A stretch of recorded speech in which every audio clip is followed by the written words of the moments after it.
स्वागत है दोस्तों आप सभी का कीर्तिमान फ्यूचर क्लासेज में। दोस्तों इस वीडियो में मैथ से पूछे गए प्रीवियस ईयर एग्जाम में कुछ इम्पॉर्टेंट क्वेश्चनों को सॉल्व कराएंगे, तो बिल्कुल ध्यान से समझिएगा। पहला क्वेश्चन है दोस्तों, यदि ए अनुपात बी बराबर 2:1 और ए अनुपात सी बराबर 1:3, तो ए अनुपात बी अनुपात सी क्या होगा। क्वेश्चन क्या है दोस्तों, तो ए अनुपात बी बराबर दिया गया है 2:1, ए अनुपात सी बराबर दिया गया है 1:3 और पूछा जा रहा है ए अनुपात बी अनुपात सी क्या होगा। जब भी दोस्तों इस तरीके का क्वेश्चन मिले तो सबसे पहले आपको करना क्या होगा, सबसे पहले आप देखेंगे कॉमन क्या है। तो यहाँ पर ए अनुपात बी है और यहाँ पर ए अनुपात सी है। कॉमन क्या है, ए, यहाँ पर भी ए है और यहाँ पर भी ए है। जब दोस्तों आपको पता चल जाए कॉमन क्या है, तो आप क्या करेंगे, जो कॉमन होगा उसके अनुपात को बराबर करेंगे।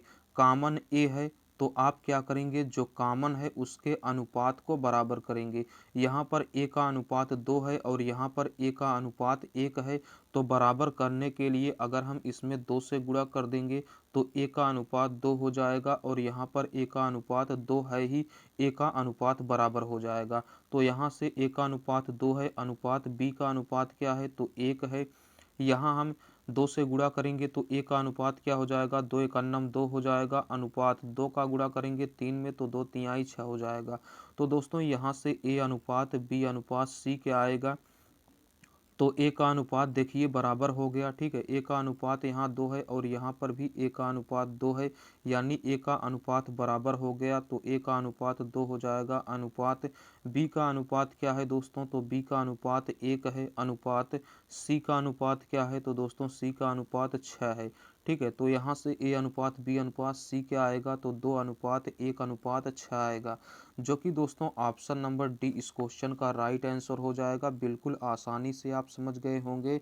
चलिए अगला क्वेश्चन देखते हैं। दूसरा क्वेश्चन है दोस्तों, एक चुनाव में एक उम्मीदवार 40% मत प्राप्त करता है एवं दूसरे उम्मीदवार से 298 मतों से चुनाव हार जाता है। मतदान में कुल मतों की संख्या ज्ञात कीजिए। दोस्तों मतदान में चाहे जितने भी मत रहे हों, वे परसेंटेज में 100% रही होंगे। ठीक है, देखिए एक चुनाव में 2 उम्मीदवार हैं। ठीक है, पहला उम्मीदवार और दूसरा उम्मीदवार, 2 उम्मीदवार हैं।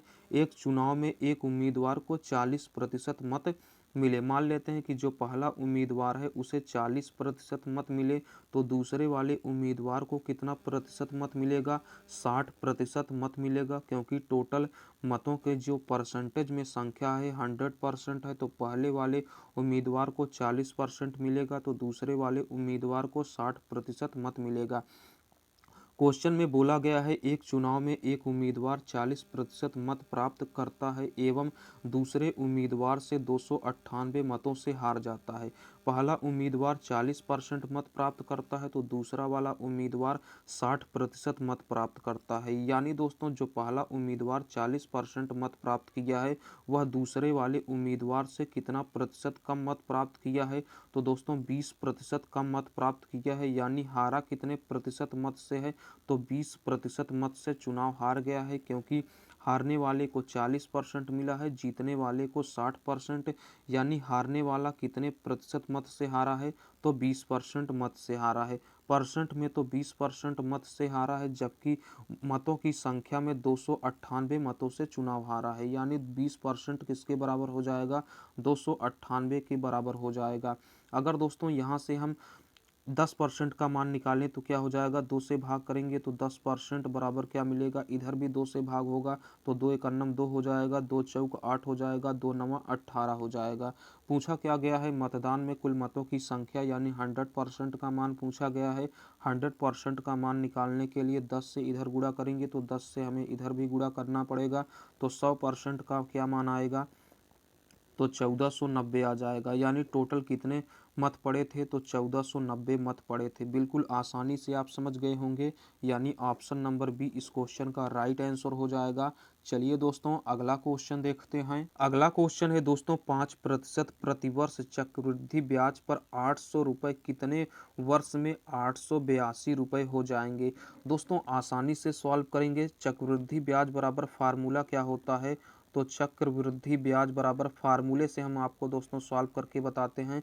तो चक्रवृद्धि ब्याज बराबर फार्मूला होता है मूलधन 1 प्लस दर बटे 100 की पावर समय होता है।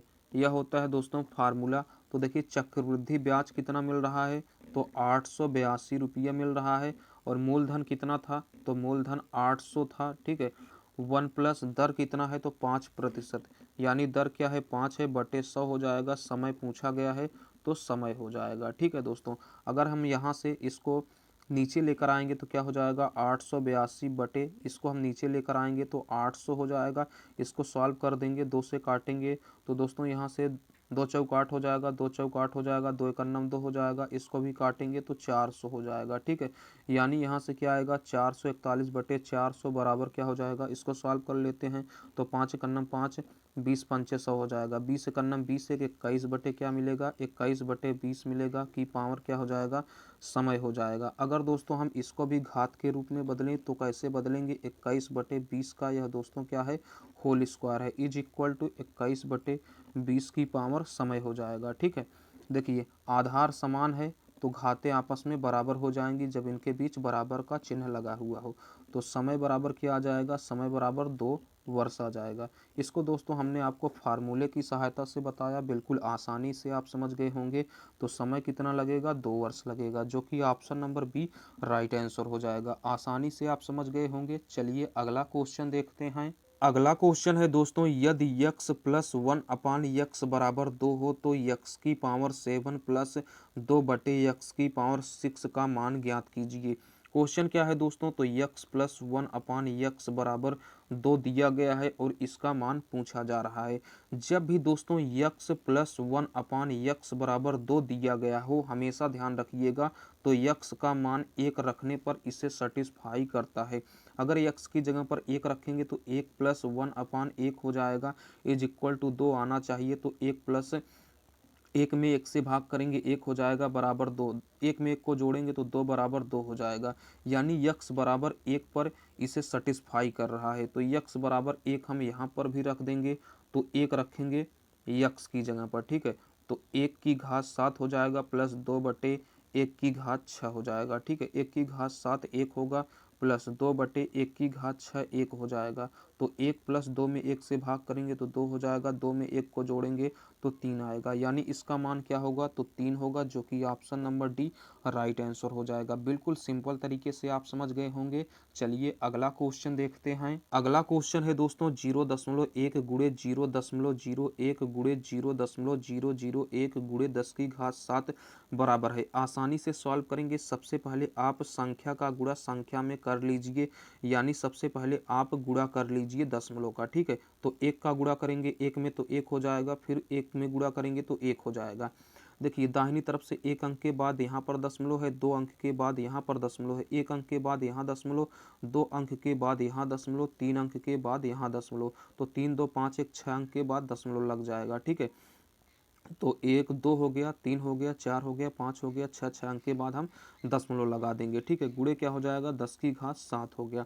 इसको हम दोस्तों क्या लिख सकते हैं, तो 1 गुणे 10 की घात -6 लिख सकते हैं। ठीक है, इधर जा रहा है दशमलव तो हम माइनस में लिखेंगे, तो 1 गुणे 10 की घात क्या हो जाएगा -6 हो जाएगा, गुणे 10 की घात 7 हो गया। ठीक है दोस्तों, तो यहाँ से 1 गुणे, देखिए इन दोनों का आधार समान है तो घातें आपस में जुड़ जाएंगी। ठीक है, घातें आपस में जुड़ जाएंगी तो 10 की घात क्या हो जाएगा, देखिए -6 प्लस 7 क्या हो जाएगा, तो 1 मिलेगा। ठीक है, 1 हो जाएगा, तो 1 का गुणा 10 में करेंगे तो 10 हो जाएगा। ठीक है दोस्तों, यानी इसका जो मान आएगा वह क्या आएगा, 10 आएगा, जो कि option number D correct answer है। बिल्कुल आसानी से आप समझ गए होंगे। चलिए अगला क्वेश्चन देखते हैं।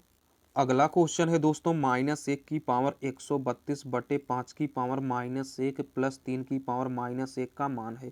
क्वेश्चन क्या है, तो -1 की पावर 132 बटे 5 की पावर -1 प्लस 3 की पावर -1।